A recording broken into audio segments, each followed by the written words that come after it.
Anda masih bersama kami dalam Kominfo Newsroom. Pemirsa, Menteri Badan Usaha Milik Negara Erick Thohir melakukan kick-off UMKM Go Online 2022. Menteri Erick menargetkan 50.000 UMKM untuk dapat go digital di tahun 2022 melalui pendampingan dan permodalan dari BUMN. UMKM saat ini merupakan mayoritas kekuatan ekonomi dan pencipta lapangan pekerjaan di Indonesia. Dengan potensi peningkatan perekonomian yang dimiliki UMKM tersebut, pemerintah pada tahun ini menaikkan pembiayaan UMKM hingga mencapai 386 triliun rupiah. Hingga tahun 2022, jumlah UMKM binaan Kementerian BUMN terhitung sebanyak 600.000. Sementara itu, Menteri BUMN Erick Thohir menyebutkan, saat ini tercatat 20.000 UMKM telah memasarkan produknya melalui pasar online atau digital onboarding dan menargetkan pada tahun 2024 jumlah UMKM akan ditingkatkan sebanyak 50.000 UMKM binaan BUMN yang akan go online. Salah satu hal yang harus dipersiapkan untuk menuju Indonesia menjadi pasar ekonomi digital terbesar tersebut adalah kemampuan pelaku usaha dalam menggunakan teknologi digital. Oleh karena itu, BUMN terus melakukan pelatihan digital kepada para pelaku UMKM. Dengan penguasaan teknologi digital tersebut, maka akan memudahkan pelaku UMKM untuk dapat menjalankan usaha mereka secara online. Kami di BUMN pemerintah mendorong pembiayaan tahun ini dinaikkan untuk UMKM sampai 386 triliun. Dan 92% pembiayaan ini dari bank-bank BUMN. Pembiayaannya ada. Tinggal kita mau maju atau tidak. Apalagi tadi bicara digital. Tahun 2030 ekonomi digital, ya tadi yang online pembayarannya dan lain-lainnya semua, pokoknya yang digital itu total ya usahanya 4.800 triliun, terbesar di Asia Tenggara.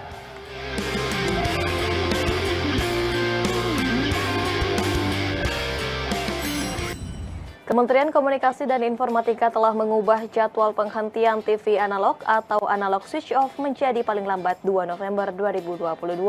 Perubahan ini berdasarkan kesiapan wilayah dengan target seluruh siaran televisi analog di Indonesia dengan pendekatan multiple ASO.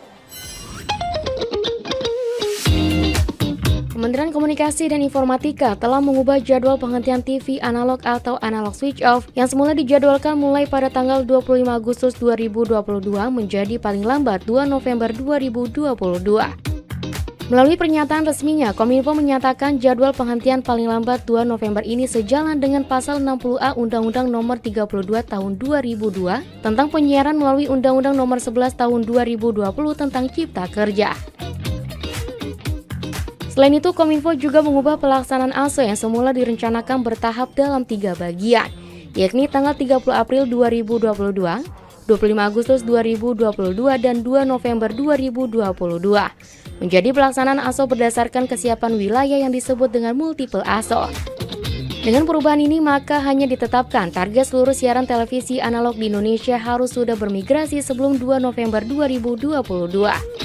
Seperti diketahui, ada 3 komponen yang ditinjau oleh Kementerian Kominfo dalam menentukan tingkat kesiapan teknis suatu wilayah untuk diberlakukan ASO, yakni meliputi 1. Terdapat siaran televisi analog di wilayah yang akan dihentikan siarannya.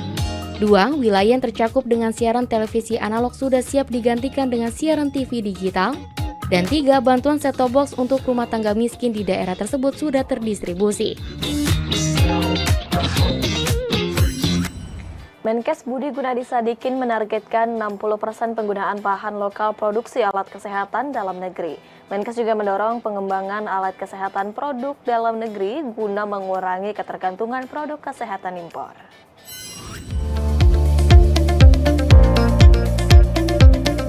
Menteri Menteri Kesehatan Budi Gunadi Sadikin menargetkan 60% produksi alat kesehatan gunakan komponen dalam negeri. Target tersebut didasarkan pada pertimbangan bahwa alat kesehatan di Indonesia baik yang sudah jadi maupun bahan bakunya masih didominasi impor. Menkes menjelaskan pada tahun 2019 hingga 2020, transaksi alkes impor mencapai 88%, sementara untuk produk lokal hanya berkisar 12%. Rendahnya penggunaan alat kesehatan produk lokal ini karena adanya keterbatasan teknologi dan implementasi regulasi terkait penggunaan produk dalam negeri. Selain itu, guna mengurangi besarnya tingkat ketergantungan impor, pemerintah berfokus pada transformasi ketahanan sistem kesehatan yang mendorong pengembangan alat kesehatan produk dalam negeri. Lebih lanjut, Menkes Budi berharap industri kesehatan Indonesia dapat terus berkembang dengan memproduksi alat-alat kesehatan untuk memenuhi kebutuhan nasional. Alat-alat kesehatan semuanya kalau bisa diproduksi di dalam negeri. Nah, ini salah satu inisiatifnya. Ya, mulai dari tempat tidur, infuse pump, syringe pump, meja bedah, bed monitor. Dulu bayangkan masker aja kan kita susah cari. Ini APD susah nyari. Ya, jadi untuk melindungi tenaga kesehatan aja nggak bisa. Nah, itu yang sekarang kita mau bangun pelan-pelan. Menteri Pariwisata dan Ekonomi Kreatif Sandiaga Salahuddin Uno mengapresiasi Pahawang Culture Festival 2022 yang menjadi momentum kebangkitan ekonomi dan mendorong terciptanya peluang usaha dan lapangan kerja di Lampung. Pahawang Culture Festival 2022 resmi dibuka pada Sabtu 27 Agustus di Pulau Jelarangan, Desa Pahawang, Kabupaten Pesawaran, Lampung. Festival yang dibuat atas inisiasi masyarakat Pulau Pahawang ini menyajikan kreativitas seni dan budaya lokal agar tetap terjaga dan lestari.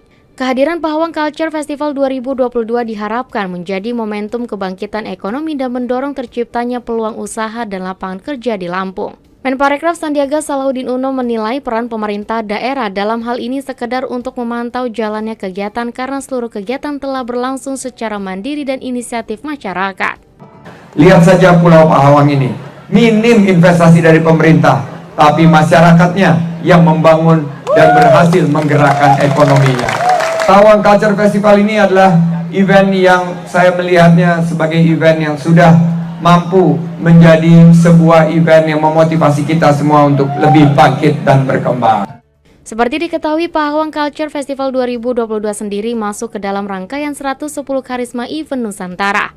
Karenanya, Menparekraf berharap prestasi ini dapat terus ditingkatkan agar target penciptaan 1,1 juta lapangan kerja baru dan berkualitas bisa didorong melalui event-event yang ada di daerah, salah satunya Pahawang Culture Festival. Pemirsa, usai jeda kami akan segera kembali dengan informasi manfaat layanan internet puskesmas di daerah 3T bersama rekan saya Mona Azarenisa.